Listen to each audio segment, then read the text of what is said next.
Date officielle de l'arrêt de l'exploitation charbonnière à Merlebach. Très exactement 150 ans après le premier sondage dans les bois du Hochwald. Un sondage qui de moins 230 à moins 242 mètres ne rencontre que du charbon. Une épaisseur exceptionnelle, les dressants de Merlebach sont découverts.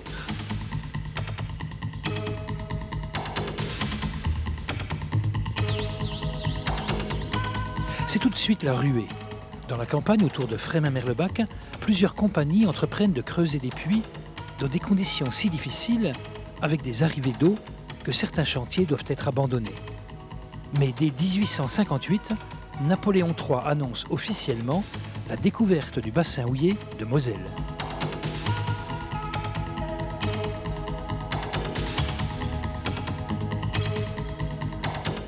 En quelques décennies, plusieurs chevalements sont érigés et redessinent le paysage de cette campagne.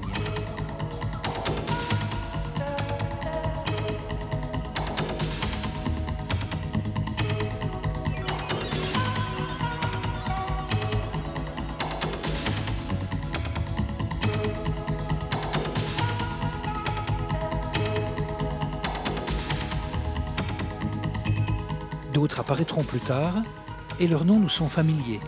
Vouters, Remeaux, Cuvelette, Frémin, Merlebach-Nord.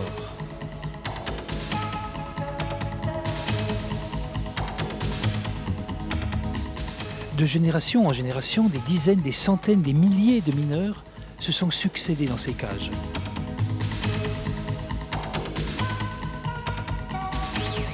« 200 mineurs en 1900 qui descendent à moins 245 mètres, 5000 ouvriers à Merlebach au début des années 60 qui extraient près de 5 millions de tonnes de charbon par an.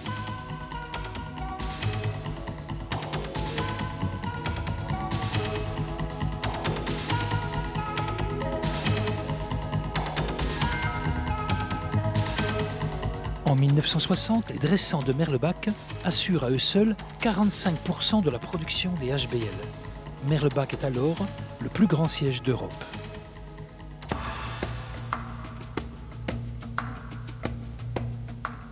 Aujourd'hui, le dernier chantier de Merlebach, la veine d'Ora, est à 1250 mètres de profondeur. À elle seule, elle a produit 1 600 000 tonnes de charbon.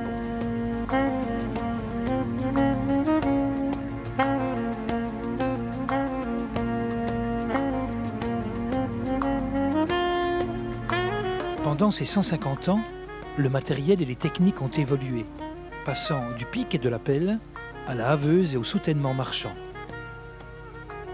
En 2001, l'aventure des dressants a pris fin. En septembre 2003, le dernier charbon est remonté de la veine d'Ora, sur un dernier...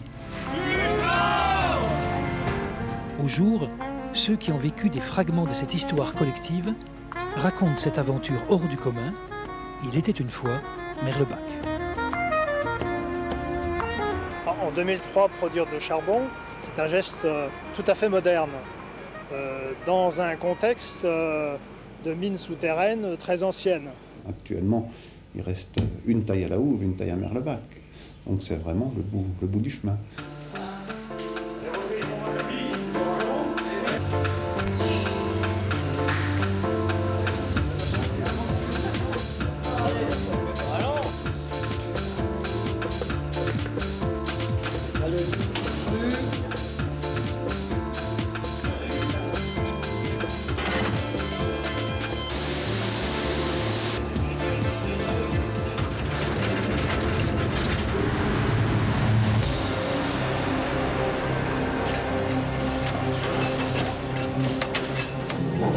Je suis chef de taille et je suis juste sous le porion et je prends les ordres du porion et les transmets aux ouvriers. Je suis rameur de machines d'abattage, l'électrodomie.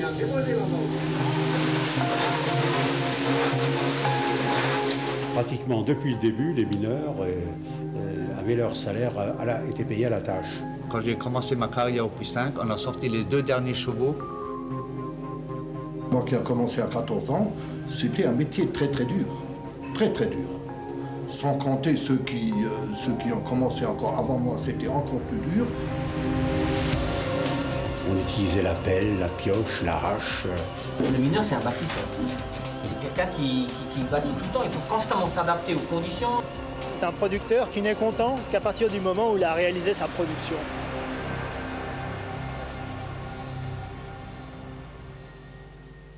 Très impressionnée et très émue. Émue parce que je m'attendais à ce que ce soit assez gigantesque, mais c'était plus que ce que j'imaginais, beaucoup plus.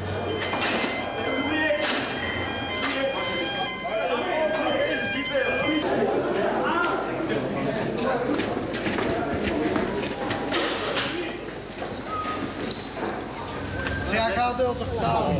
Mon grand plaisir à la remonte, c'est la douche.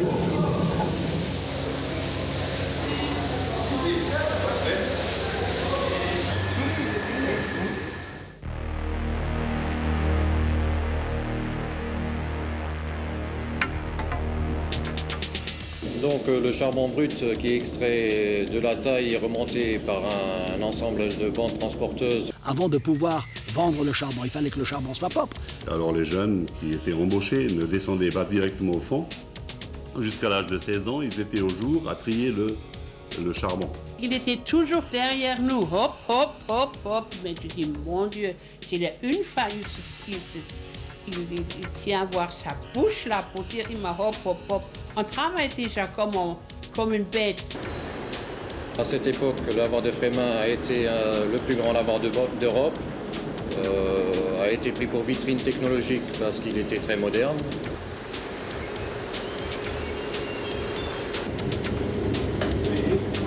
Le réseau ferré des HBL était très important vu la longueur initiale qui s'étendait de Forbach à Creuswald sur une longueur de 40-45 km et une longueur linéaire de rail de 200 km. Un carreau de mine, c'est le trait d'union entre le chargement du matériel venant des fournisseurs et les utilisateurs qui sont les mineurs du fond.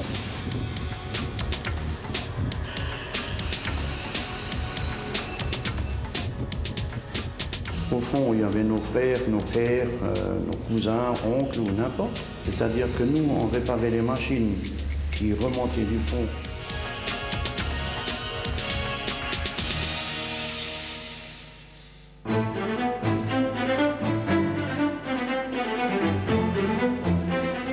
Frémin et Merlebach étaient deux tout petits villages, passés d'une population totale d'1 millier d'habitants à environ 18 000 habitants, 19 000 habitants dans la période la plus faste. Le Texas lorrain.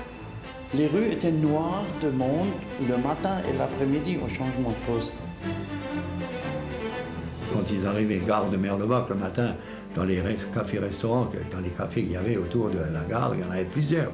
Les demi étaient déjà tirés, mais ça, on ne va pas le dire. La bière, c'était le champagne du mineur. Moi, quand j'avais 12-13 ans, le jeudi, de temps en temps, je me levais avec mon père à 5 h du matin et je préparais 50 rhums, 50 schnapps d'avance pour pas être à la bourre.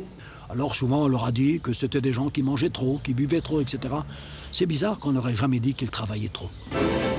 Champagne des mineurs. Je suis né ici à Frémin-Merlebach. Et puis, moi, j'étais d'une famille de 11 enfants. Moi, je suis le 9e. Mon grand-père, il a travaillé ouvrière, mon père, mes 4 frères. On travaillait ouvrière. Et les parents venaient me trouver et me disaient, eh bien, si mon fils ne réussit pas d'études, il ira au fond de la mine. Puis les portes lui étaient ouvertes, hein, les portes lui étaient ouvertes. Au fond de ma classe, je vois encore l'emplacement.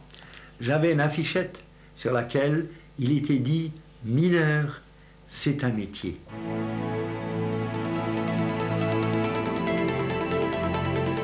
En 1855, les premiers sondages effectués à Merlebach permettent la découverte d'un gisement très important. En fait, c'était les dressants. Ce sont des veines très importantes de entre 10, 15 et 20 mètres de charbon. C'était des veines à la verticale, quasiment à la verticale. Il fallait donc dépiler 5 mètres de charbon et on remplaçait ce charbon par du sable. Et on remontait de nouveau. C'était une méthode qui était vraiment spécifique à Merlebach. Heureusement qu'on avait le sable de Merlebac, sinon on n'aurait jamais pu exploiter nos dressants. J'étais dans les montages à main. C'était le boulot le plus dangereux. Il n'y a que les volontaires qui sont rentrés dans les montages. Les plateurs, c'était l'industrie et les dressants, c'était l'artisanat. Merlebac a exploité les dressants de 1903 à 2001.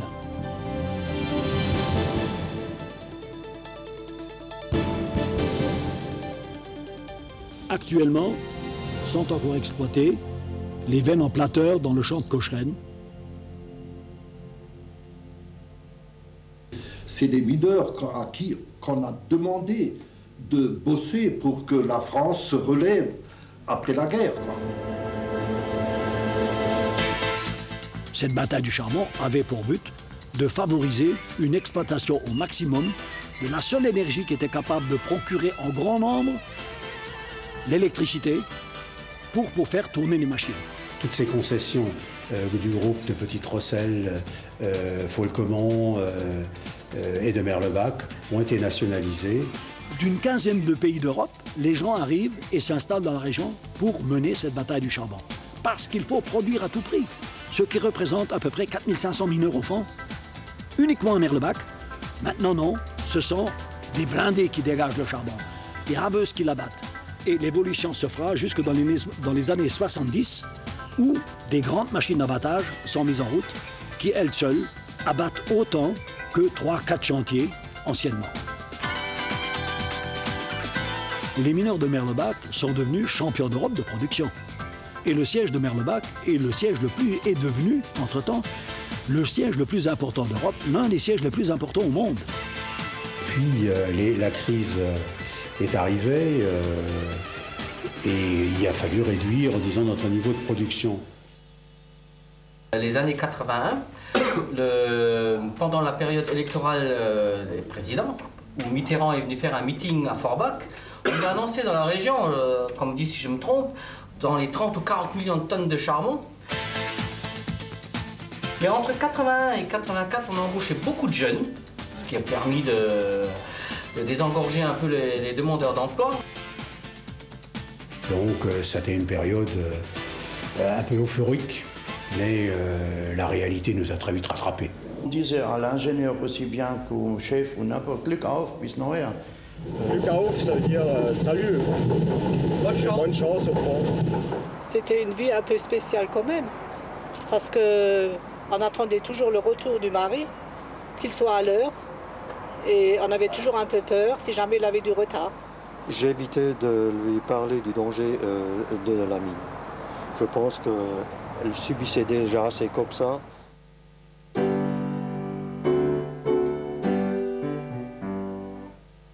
C'était le 30 septembre 1976.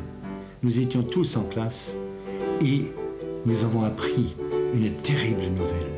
Nous avons vu près du puits Wouters une épaisse fumée qui sortait du ventilateur. Que le père d'une de mes élèves était mort. Il faut savoir que la première équipe de sauveteurs qui sont descendus y ont laissé leur vie. Comble de l'ironie, cette fille s'appelait Barbara, de son prénom. Et Barbara, c'est le nom de la Sainte Barbe. La Sainte Barbe qui est la patronne des mineurs. Nous, on était la deuxième équipe. Nous sommes descendus à 11h moins le quart le soir. Et il y avait tellement de fumée, on n'y voyait pas à 2 mètres. Et quand nous sommes arrivés dans le quartier, tout était en flammes.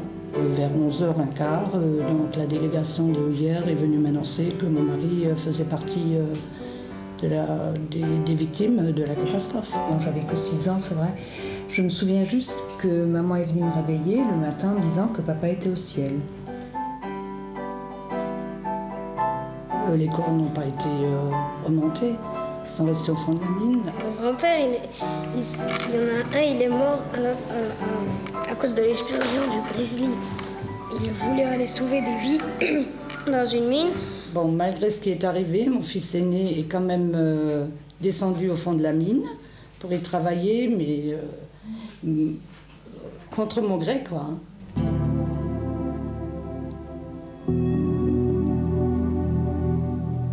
la mine, on est chaleureux, on est parfois gueulard, on est un peu raide, mais on se respecte.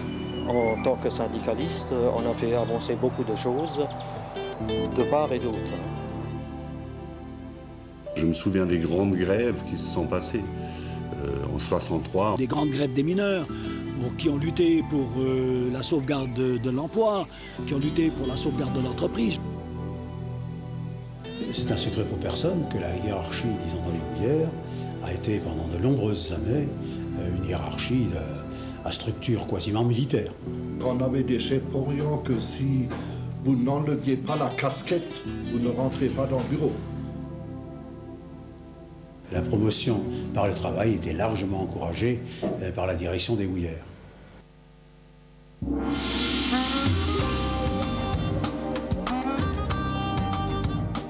La solidarité du mineur était vraiment légendaire et exemplaire. Qu'on soit français, italien, arabe, espagnol ou n'importe quoi, une fois qu'on avait le casque sur la tête, on était tous mineurs et on s'entraidait. On a l'esprit un peu germanique, on en veut, et on montrera jusqu'au bout. Et on est fiers de ça. Et le travail bien fait. On était tous fiers de notre métier. Un métier d'homme, c'était quelque chose qui vous prenait 24 heures sur 24. Je vais dire, c'est le plus beau métier du monde. Moi je l'aimais fort. J'en ai fait, je pense, mon sacerdoce. C'était vraiment un sacerdoce d'être à la mine. On l'a dans le cœur, c'est tout. On a l'impression d'avoir fait quelque chose, même si demain on s'arrête. Les enfants, comme les jeunes de la région, ont hérité de vertus extrêmement importantes qui sont issues du travail, de l'ambiance de travail de leurs parents. Je lui ai jamais dit souvent à mon papa, mais je le remercie pour ça, parce que son âme de mineur nous a permis de nous battre dans la vie et d'apprendre que rien n'est acquis. Voilà. Merci papa.